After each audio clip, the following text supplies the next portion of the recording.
সঙ্গে জানেন, আমিও যতটুকু ছিলাম জানি যে কি অবস্থার মধ্যে থেকে আস্তে আস্তে আস্তে আস্তে এই জায়গা অবধি পৌঁছেছে।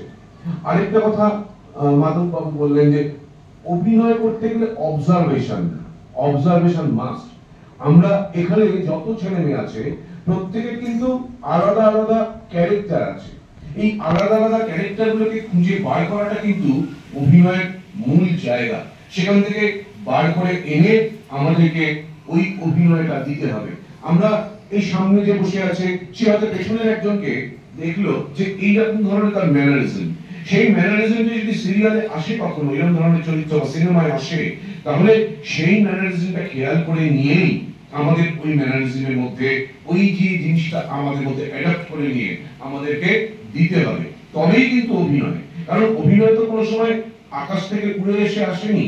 অভিনয়টা আমাদের মধ্যেই, আমাদের যারা রয়েছি আশেপাশে তাদের মধ্যে থেকেই চরিত্রগুলো তৈরি হয়েছে।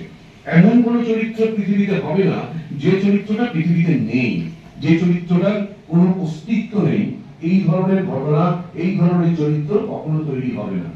তো স্কুলিং কেন? স্কুলিং এই কারণে, এই চরিত্রগুলোকে কিভাবে অ্যাডাপ্ট করতে হয়। আজকে অভিনয়ের জায়গাটা পুরো টেকনিক্যালি জায়গায় এসে গেছে। একটা সময় ভীষণ ইমোশনালি ব্যাপারটাকে দেখা হতো, এখন ইমোশনটাকেও টেকনিক দিয়ে দিতে হচ্ছে। কারণ মানুষের সবকিছু টেকনিকের জায়গায় চলে এসেছে, বিজ্ঞানের জায়গায় চলে এসেছে। সেই রকম ভাবে আমাদের ভাবতে হচ্ছে। আমরা যদি আজকে থেকে 40 বছর আগে ছবি দেখি আর আজকের ছবি দেখি, দুটো দেখবো আকাশ পাতাল তফাৎ। তার অভিনয় স্কুলিং এ, তার ক্যামেরার কাজে, তার টেকনিক্যাল জায়গায় অনেক অনেক তফাৎ হয়েছে। সুতরাং সেখানকার সঙ্গে একবার হয়ে ওঠাটা কিন্তু আমাদের কাজ। আর সেই একবার হয়ে ওঠার জন্যই সুরাজ, সানরাইজ মিডিয়া এইভাবে এগিয়ে চলেছে। সানরাইজ মিডিয়া, সুরাজ যেভাবে লড়াই করে তোমাদের, মানে তুমিই বলছি, তোমাদের সঙ্গে তোমাদের তুলে আনার একটা চেষ্টা চালাচ্ছে, সেটা কিন্তু আমাদের এই শিল্পের জন্য, মানে সিনেমা বা সিরিয়ালের জন্য একদম ভীষণ ভীষণ প্রয়োজন।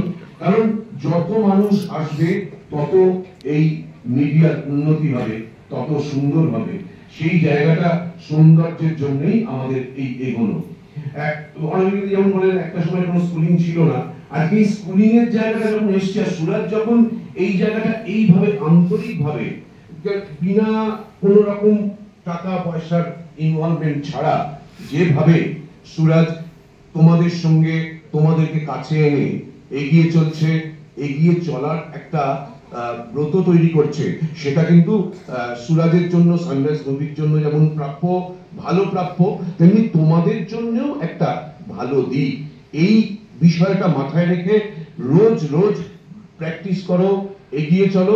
এবং মনের মধ্যে, আবার দিদির কথা ধরেই বলছি, মনের মধ্যে সবসময় মনে রাখো, হবে আমাদের দ্বারাই হবে, আর কেউ নেই, আর কেউ কিছু করতে পারবে না। আমি যা পারবো সেটাই পারবো। সারা দিন এটার সঙ্গে লেগে থাকতে হবে, না এটাকে একটা জীবনের অঙ্গ বলে ধরে নিতে হবে।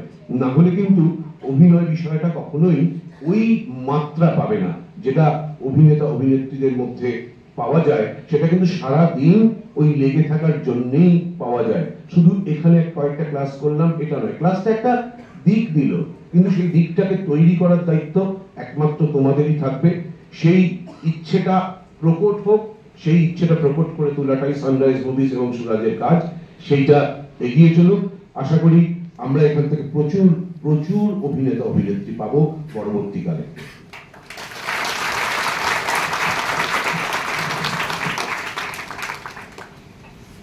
তাহলে শুরু করা যাক।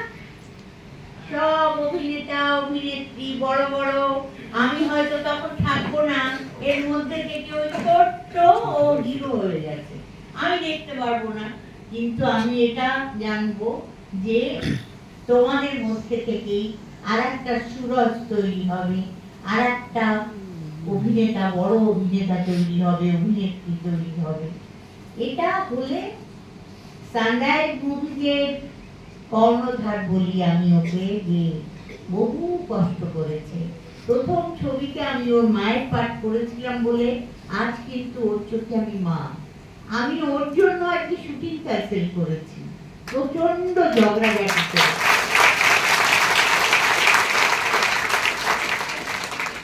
সিরিয়াল তো তোমরা জানো।